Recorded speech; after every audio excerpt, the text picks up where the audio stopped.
बड़े भाई के त्याग की कहानी। मेरा नाम अक्षत है। मैं पेशे से वकील हूँ। एक दिन मैं अपने ऑफिस में हमेशा की तरह बैठा था। तभी एक पार्टी आई, हाथ में पेपर बैग, झुर्रीदार चेहरा, बड़ी हुई दाढ़ी, गंदे कपड़े पहने हुए। उन्होंने कहा, हम पूरी जमीन पर स्टे लगाना चाहते हैं। अन्य कौन से कागजात की आवश्यकता है और इसका कितना खर्चा होगा? मैंने उन्हें बैठने को कहा। वे कुर्सी पर बैठ गए और उनके सारे दस्तावेज चेक किए।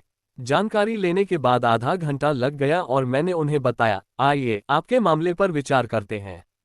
आप ऐसा करें और 4 दिन बाद वापस आएं। 4 दिन बाद पार्टी फिर उसी स्थिति में आए। भाई के प्रति गुस्सा अब भी कम नहीं हुआ था। मैंने उन्हें बैठने को कहा और बात शुरू की। मैंने कहा, आपके दस्तावेज के अनुसार आपके माता पिता बचपन में ही गुजर गए थे।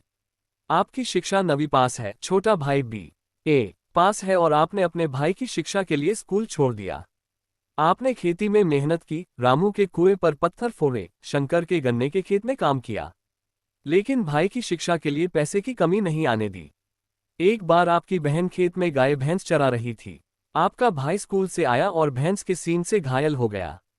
आप उसे कंधे पर उठाकर नजदीकी गांव में ले गए, जबकि आपकी उम्र भी ज्यादा नहीं थी।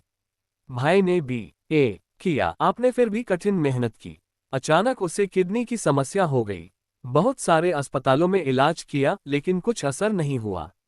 अंत में डॉक्टर ने किडनी निकालने को कहा। आपने कहा, अफसर बनने के बाद बहुत घूमना पड़ता है, काम करना पड़ता है, तुम्हें तकलीफ होगी। हमें एक किडनी चाहिए, हम खेती में रह सकते हैं। ऐसा कहकर आपने अपने भाई को एक किडनी डोनेट कर दी, पत्नी के मना करने के बावजूद। भाई ने MA के लिए हॉस्टल में रहना शुरू किया। घर में कभी नॉनवेज बनता था तो आप डिब्बे में पैक करके उसे हॉस्टल ले जाते थे। त्योहारों पर साइकिल से 25 किलोमीटर का सफर कर उसे मिठाई भेजते थे। बाद में जब छोटे भाई को नौकरी लगी, आपने गांव में मिठाई बांटी। 3 साल पहले उसकी शादी हुई। नौकरी भी मिली और शादी भी हो गई, लेकिन अब वह घर नहीं आता, पैसे भी नहीं भेजता। कहता है कि उसने पत्नी को वचन दिया है और कर्ज की बात करता है। अब आप कह रहे हैं कि उसके द्वारा खरीदी गई संपत्ति पर स्टे लगाना है।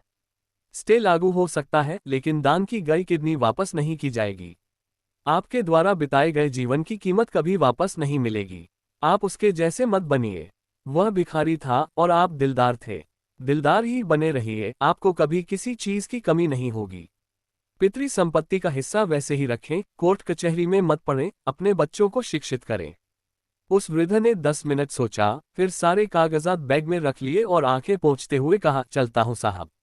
5 साल बाद वह पार्टी अचानक ऑफिस आए, हाथ में बैग और एक गोरा चिट्टा लड़का था। उसने कहा, मैं बैठने के लिए नहीं आया हूं, मिठाई देने आया हूं। यह मेरा बेटा आदित्य न्यूजीलैंड में रहता है, कल ही आया है। अब गांव में 3 मंजिला घर और 8-9 एकड़ खेत है। आपकी सलाह से मैंने बेटे की पढ़ाई पर ध्यान दिया और सब कुछ अच्छा हो गया। उस पार्टी की बातें सुनकर मेरा दिल भर आया। गुस्से को सही दिशा देने से गुस्सा कभी वापस नहीं आता और जीवन में पश्चाताप भी नहीं करना पड़ता। दोस्तों, कहानी पसंद आए हो तो एक लाइक और अपने दोस्तों से शेयर करना मत भूलना।